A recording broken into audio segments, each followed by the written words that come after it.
अगली हेडिंग लिखेंगे नवोदय विद्यालय, अगली हेडिंग लिखेंगे नवोदय विद्यालय। नवोदय विद्यालय या फिर नवोदय विद्यालय के लिए हमने पहले भी इस पर बात की थी और इस पर हमने कहा था इन्हें गति निर्धारक विद्यालय भी कहा जाता है या गति निर्धारक स्कूल कहते हैं, गति निर्धारक स्कूल कहते हैं। नवोदय विद्यालय या फिर गति निर्धारक स्कूल इन्हें कहा जाता है, ठीक है, गति निर्धारक स्कूल। अब ये गति निर्धारक स्कूल या नवोदय विद्यालय, अब इनके गठन की बात सबसे पहले कब की गई, तो 1986 की जो शिक्षा नीति है इसी में नवोदय विद्यालयों के या फिर प्रत्येक जिले में एक सह शिक्षा आवासीय विद्यालय खोलने की बात यहाँ पर की गई। सह शिक्षा से संबंधित थे ये और आवासीय विद्यालय थे, ठीक है, इसको खोलने की योजना बनाई गई। तो इसी पर हम चर्चा करते हैं कि 1986 में की शिक्षा नीति में प्रत्येक जिले में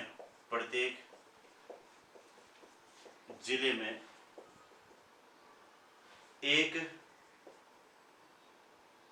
सह शिक्षा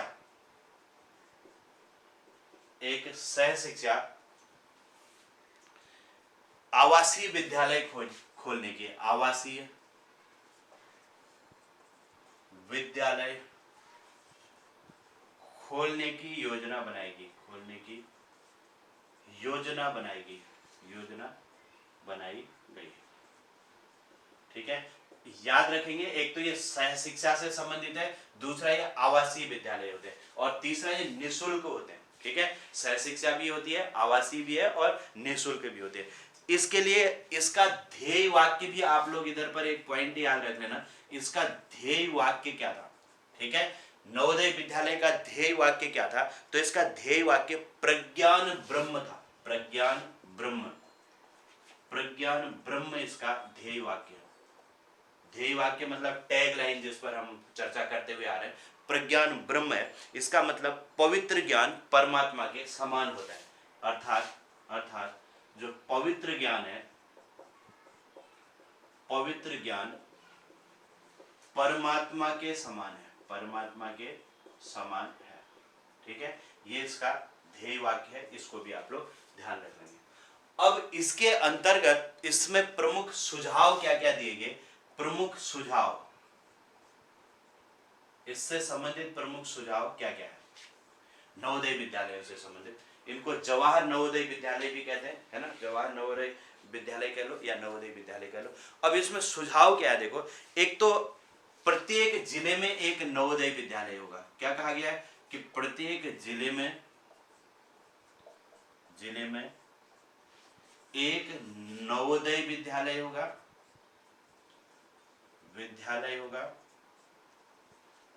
जिसमें 6 से 12 तक की शिक्षा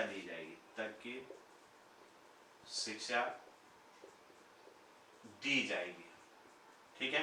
तो ये पॉइंट हमें क्लियर है, कक्षा 6 से 12 तक की इसमें शिक्षा दी जाएगी। दूसरा, ये विद्यालय ग्रामीण अंचलों में होंगे, ध्यान रखेंगे, ये विद्यालय कहां पर होंगे, ग्रामीण अंचलों में, ये विद्यालय ग्रामीण अंचलों में होंगे। आप सब लोग जानते होंगे अंचलों में होंगे, आप जिस भी जिले से है आप लोगों को अपने अपने जिले के पता भी होंगे कि वहां पर नवोदय विद्यालय कहां पर है करके, ठीक है। तो ग्रामीण अंचलों में ये विद्यालय होते हैं। तीसरा, ये मैंने कहा कि ये विद्यालय जो है, ये विद्यालय एक तो निःशुल्क होते हैं, दूसरा आवासीय होते हैं और तीसरी चीज मैंने कहा सह शिक्षा वाले होते हैं, ठीक है। निःशुल्क, आवासीय और सह शिक्षा वाले होंगे, ठीक है, सह शिक्षा वाले होंगे। तो ये तीनों चीजें ध्यान रखेंगे, निःशुल्क, आवासीय और सह शिक्षा वाले। सह शिक्षा मतलब सब समझ रहे होंगे, को एजुकेशन मतलब लड़के लड़कियां सब इनमें पढ़ेंगे, ठीक है। तो सह शिक्षा से संबंधित होंगी। इनकी स्थापना हेतु सरकार क्या करेगी, देखो, स्थापना हेतु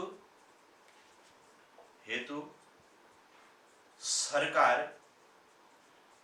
35 एकड़ जमीन देगी। 35 एकड़ जमीन देगी। सरकार कितनी जमीन देगी? तो 35 एकड़ की जमीन जो है सरकार देगी। अब इसका जो पाठ्यक्रम है वो माध्यमिक शिक्षा बोर्ड का पाठ्यक्रम होगा। ठीक है, पाठ्यक्रम कौन सा होगा? पाठ्यक्रम सीबीएसई का होगा। सीबीएसई का लागू होगा। ठीक है, इसका जो पाठ्यक्रम है ये सीबीएसई पैटर्न का होगा। ये भी ध्यान रखेंगे, पाठ्यक्रम भी इंपॉर्टेंट हो जाता है, मतलब स्टेट का पाठ्यक्रम नहीं बल्कि सीबीएसई का पाठ्यक्रम होगा। इतने पॉइंट लिखो, तो फिर कुछ और इसके सुझाव हैं, उन सुझावों पर चलते हैं। अब देखो, पाठ्यक्रम हमने कहा इसमें सीबीएसई का होगा। ठीक है, प्रवेश हेतु परीक्षा होगी। नेक्स्ट पॉइंट देखो, प्रवेश हेतु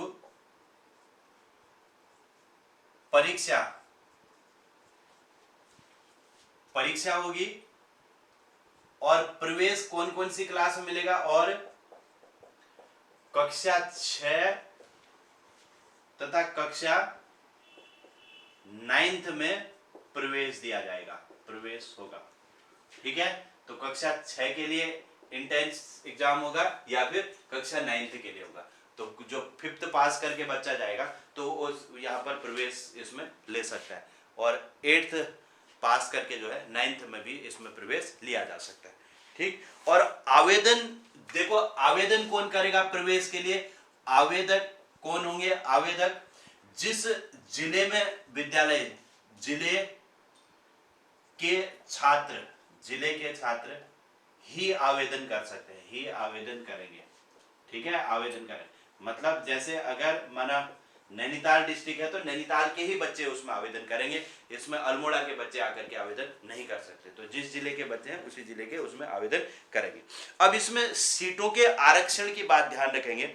आरक्षण क्या होता है? देखो, आरक्षण सीटें, देखो सीटें कैसे रिजर्व रहती है। इसमें एक तो 75 + 15 + 7.5 ऐसे ध्यान रखना। जो 75% सीटें हैं ये ग्रामीण क्षेत्रों के लिए रहती है। 75% ग्रामीण क्षेत्रों के लिए, होती है। ठीक है, और जो 15% है ये एससी के लिए 15% होंगी। एससी के लिए 15% है, एससी के लिए, और 7.5% एसटी के लिए ये सीटें रिजर्व रहती है। ठीक है, ये रिजर्व सीटें होगी, सीटें रिजर्व रहती है।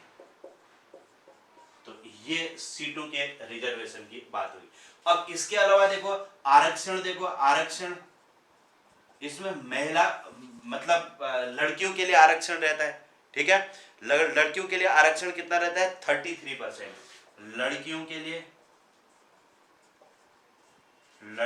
लिए 33% आरक्षण, और दिव्यांगों के लिए रहता है आरक्षण 33%, मतलब लड़कियों के लिए सीटें रिजर्व होंगी, और दिव्यांगों के लिए कितना रहता है? 3% आरक्षण, 3% आरक्षण दिव्यांगों के लिए रहता है। तो ये आरक्षण हो गया, ये इतनी सीटें इनके लिए रिजर्व होगी। 75% ग्रामीण क्षेत्र के लोग, 15% एससी और 7.5% एसटी होंगे।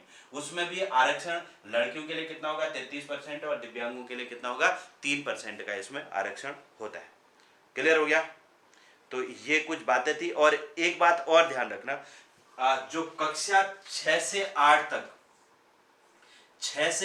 तक मातृभाषा में शिक्षा होगी, मातृभाषा में शिक्षा,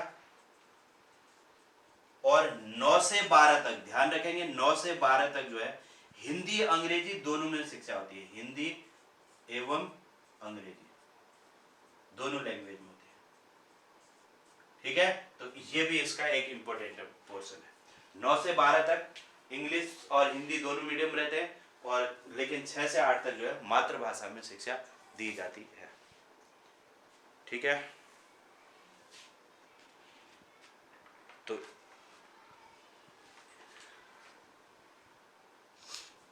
इतना क्लियर हो गया। अब देखो एक बात ध्यान रखना, 1986 में सबसे पहले 2 नवोदय विद्यालय खोले गए थे। ये बात आप समझना। सर्वप्रथम देखो, सर्वप्रथम 1986 में 2 नवोदय विद्यालय खोले गए, 2 जवाहर नवोदय विद्यालय खोले गए थे, विद्यालय खोले गए, यहां से इसका प्रारंभ हुआ। 2 कौन कौन से खोले गए इसको ध्यान रखेंगे। एक तो अमरावती, अमरावती में खोला गया, महाराष्ट्र, महाराष्ट्र। दूसरा रोहतक हरियाणा में, ठीक है, दूसरा कहां पर खोला गया, रोहतक हरियाणा में। तो इस तरीके से ये 2 नवोदय विद्यालय सबसे पहले भारत में खोले गए थे, अमरावती महाराष्ट्र में और दूसरा रोहतक हरियाणा में। क्लियर? तो इन बातों पर आप लोगों ने ध्यान रखना है। अब यहां से हम आगे बढ़ते हैं और नवोदय की जो संरचना है उस पर बात करते हैं।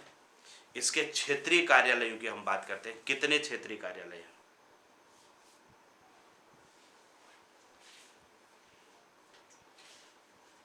लिखा सबने? ये पॉइंट क्लियर हो गए होंगे। प्रवेश परीक्षा कक्षा 6 में और 9th के लिए होती है और आवेदक जिले के ही छात्र आवेदन कर सकते हैं।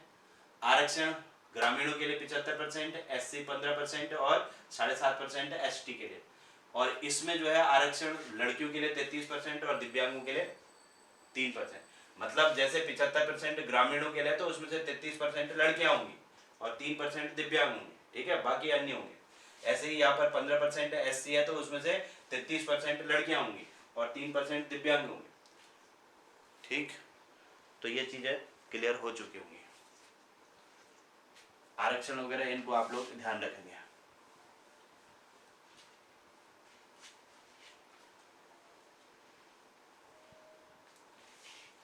अब ये मत कहना ये हमारे सिलेबस में नहीं है, सिलेबस में वैसे अलग से नहीं लिखा है, लेकिन 86 की जो पॉलिसी लिखा रखी है तो उसके साथ हमें उससे रिलेटेड जो चीजें होती है वो भी पढ़नी जरूरी होती है, ठीक है, इसीलिए मैं इसको करा रहा हूं।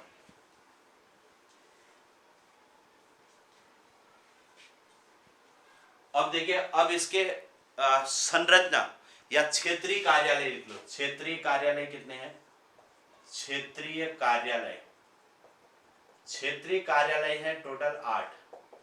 कितने क्षेत्रीय कार्यालय हैं? 8। अब इन 8 कार्यालयों को मैं इसमें दर्शा रहा हूं, आप लोग इसको थोड़ा सा ध्यान देना। भोपाल, चंडीगढ़, हैदराबाद, जयपुर। देखो, जयपुर, भोपाल, चंडीगढ़, जयपुर, भोपाल, चंडीगढ़, हैदराबाद, ठीक है। हैदराबाद या तेलंगाना, हैदराबाद ये हो गया, 4 हो गए।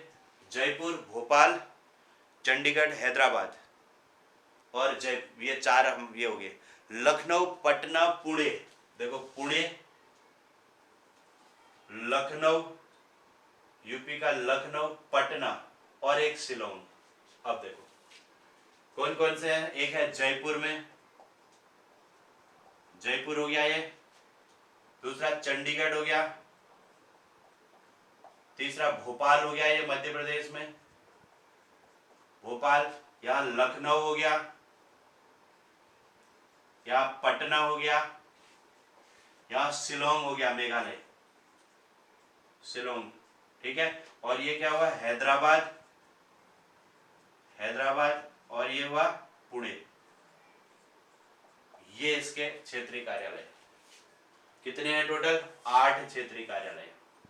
अब इनके क्रम से आप चाहो तो लिख सकते हो 1 2 3 4 5 6 7 8। ये है 8 क्षेत्रीय कार्यालय। ठीक, वैसे लिखना चाहते हो वैसे लिख लो, ऐसे लिखना चाह रहे हो तो ऐसे लिख लो, जैसे लिखते हो। वैसे क्रम से लिखना चाहते हो तो वैसे लिख लो। जयपुर, चंडीगढ़, भोपाल, लखनऊ, पटना, शिलोंग, हैदराबाद और पुणे। ये 8 इसके क्षेत्रीय कार्यालय है। क्लियर हो गया? बढ़े आगे, लिखा सबने। अब भारत में कुल कितने नवोदय विद्यालय हैं, इस पर ध्यान देंगे। भारत में नवोदय विद्यालय, कितने नवोदय विद्यालय हैं टोटल? भारत के 638 638 जो जिले हैं उनमें 661 नवोदय विद्यालय हैं। ध्यान रखेंगे, भारत के 638 जिलों में 661 नवोदय विद्यालय है, जवाहर नवोदय विद्यालय। ठीक है, यहां पर एक बात ध्यान रखना, तमिलनाडु को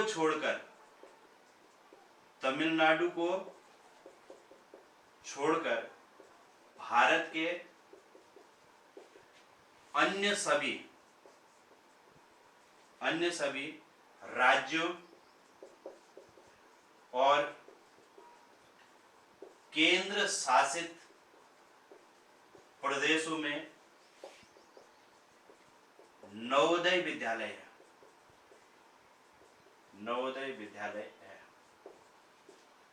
ये 638 प्लस 23 होंगे। 638 प्लस 23 बराबर कितना होता है? 661 होता है। ये 23 में देखो, 23 बराबर, इसमें 10 SC के हैं, 10 ST है, 3 अन्य विशेष नवोदय विद्यालय। ये 23 अलग से स्थापित है। बाकी तो 638 जिले हैं, 638 जिलों में हर जिले में एक है, लेकिन जो 23 है ये 10 SC के लिए विशेष रूप से खोले गए, 10 ST के लिए विशेष रूप से खोले गए, 3 अन्य विशेष रूप से ये स्थापित किए गए। अब आपको ये डेटा समझ में आ गया होगा। ठीक है, नवोदय विद्यालय भारत के 638 जिलों में 661 नवोदय विद्यालय है, क्योंकि हर जिले में एक होता है ना। तमिलनाडु को छोड़कर भारत के अन्य सभी राज्यों और केंद्र शासित प्रदेशों में नवोदय विद्यालय। अब ये 638 में जो है प्लस 23 बराबर 661 हो गया। 23 में 10 SC, 10 ST और 3 अन्य के लिए। अब बात आती है कि सबसे ज्यादा नवोदय विद्यालय कहाँ है? भारत के किस राज्य में सबसे ज्यादा नवोदय विद्यालय है? यह भी एक समझने वाला पॉइंट है। सर्वाधिक नवोदय, एक यूपी याद रखना, MP याद रखना, बिहार याद रखना। यूपी में यह संख्या 76 है, MP में 54 है, बिहार में 39 है। तो सबसे ज्यादा नवोदय विद्यालय कहाँ है? तो यूपी में है 76 नवोदय विद्यालय सबसे ज्यादा यूपी में, जबकि MP में 54 है और बिहार में 39 है। तो ये इतनी बातें नवोदय विद्यालय से संबंधित थी जो कि हमने यहाँ पर समझ ली है। उम्मीद है आप लोगों को ये बातें समझ में आ गई होंगी। अब आप लोग मुझे एक बार बताओ, क्या यहाँ तक चीज़ें क्लियर होगी? नवोदय विद्यालय क्लियर हुआ या कुछ समझ नहीं आया?